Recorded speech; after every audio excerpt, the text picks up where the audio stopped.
Tim Cox will get out of our house. Tim? All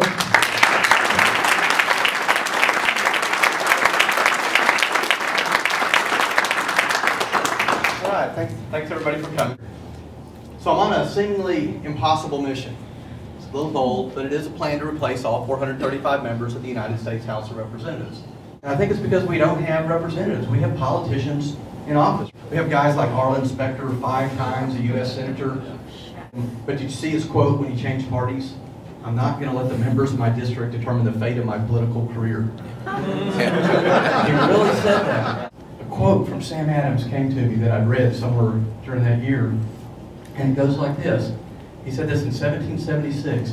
If ever a time should come when vain and aspiring men shall possess the highest seats in our government, our country will stand in need of its experienced patriots to prevent its ruin.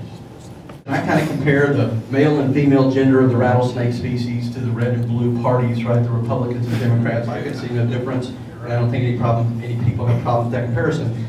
And then I was riding with my son in the truck, and that little ad came on the radio. We've all heard it. You know, it says 85% of us disapprove of the job Congress is doing, yet 95% of all incumbents get reelected. And I think I just spouted off something I wouldn't normally do. My son was right there, and I was just complaining. And he kind of looked at me and said, "Hey, Dad, you're a smart guy. You always tell us not to complain about stuff. Why don't you go fix it?" And I said, look, in the computer world, if we want to solve a problem, everything that I've ever worked on, we always start by saying, what's the root cause of the problem? And this one is easy. It's politicians. And then you say, okay, if I want to remove the politicians or fix the root cause, you say, what are the obstacles that are in the way? And I said, there's 4. There's the money in politics. There's parties telling our representatives how they will vote. There's no accountability. They say whatever they want to say and get up there and do the opposite.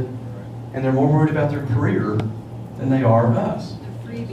So I concluded that if we can address those 4 root causes, we can remove the politicians, the vain and aspiring men, and we can put 435 true citizen representatives in office, just as our founding fathers intended. There's 100 people, 50 people, I don't know what the number is, in this room today that could go up there and do a better job than the people that are doing. Because you would go up there without strings attached to a party and without debts you have to repay to those special interest groups that gave you the $1 million, and without political and career aspirations. And go, we have one plank in our platform. Every issue that's out there is up to you. We have no opinion on any issue except one, and that's term limits. But what we found is if we can get people to experience this selection process, you will be absolutely convinced that this is what we should do. And so we've been traveling the country. We're about to run what we call a mock selection session. We're going to break you into pools of 6 and let you experience exactly how the selection process works. Among your group of 6, you're going to identify one person that would advance to the next round. It's a pretty exciting and energizing process. And I like to kind of relate it this way. Do you guys remember the movie Field of Dreams? Yes. And you remember the line? You build it, it will come. I'm convinced my purpose in life has been to build the system. That is why I'm here. And now we seek the modern day incarnations of Madison and Franklin and Jefferson to step out of those proverbial cornfields and go to Washington and fix this mess. It's your duty to help us find those people. Here, I want every person to pretend that you are a sitting member of the House of Representatives. You've been voted into office, you're now up there, and you're being presented with 20 bills.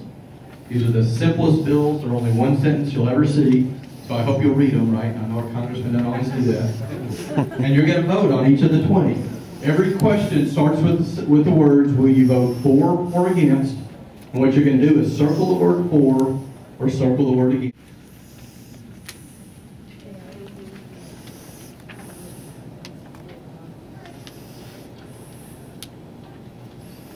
Put an A in the first column of every one you voted against.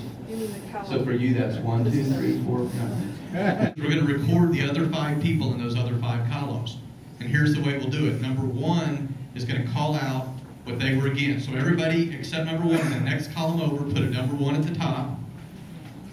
And then number 1, you just call out where they can hear you which ones you were against. You'd say, I'm against 2, 7, 9, whatever it is. Call it out, and everybody else in your group will record what number 1's against. And then number 2 will call them out. And then number 3, you'll just go right across and fill up the other 5 rows. 1, 2, 3, 5, 6, 9, 10. And among yourselves, in each group, you have 6 here, and the real process there's actually 10. You're going to take about an hour now, and you're going to choose who's the best person in our group. Who would we want to go represent us? Everybody has an equal say, and so we're now going to use the little go process here to let you determine who you would choose to send to that next round. And in the real pools, there's actually 10, and we would choose 2 people to go to that next round. I am a widow. I have very, very strong feelings about having a balanced budget amendment, except in times of war or national emergencies. The accident, New York State and the federal government for killing my business. This year was the worst year I've ever had. I probably did 25% of the business that I did last year because of the economy. Hanging by our nails, hoping to get through this winter before the season starts again. This construction was just nothing. A lot of the state bids that I would have had gone because there was no money in the state budget. So it's tough to be in business in New York City.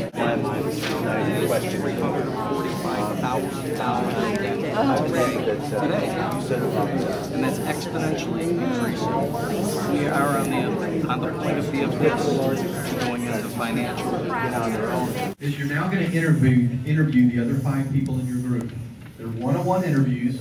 We'll pair you up. You have to follow the sequence that we give you, but you'll have 5 minutes. You can talk about the questions that you differed on. If you agreed on everything, you can talk about questions that aren't on the list. You can talk about the football game or the weather, whatever you want to talk about. But what you're trying to figure out is, would you vote for this other person to represent you in Congress? And they're trying to figure out, would they vote for you? Could you go represent them? So it's 5 minutes. It goes very fast. It's a bi-directional communication. You ask a question, they ask a question. Great, my wife. But I come from the perspective of right. I've had an experience in my family. It wasn't good, so that's why maybe I'm a little skewed. We went the same on 9-10. Start off and let it die because they don't take the next step. I think the next step is going to be what's important. You know, where do we go from tonight? Is this the first time you heard about it, or have you heard about it before? We heard about it a couple weeks ago on television and radio. So my wife heard about it, and she got in touch, and we're going. Okay. My husband is the one who it had to be a month and a half ago. He saw something online. He goes, oh, you know, Mickey, come downstairs and read this. At that time, it wasn't. There's like a running total on the bottom there. There really wasn't a lot of time. My kids are working 2 jobs. How big are they?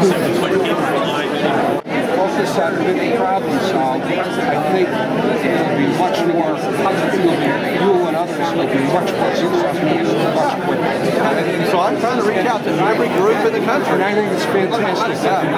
Take it. Hopefully you'll join me.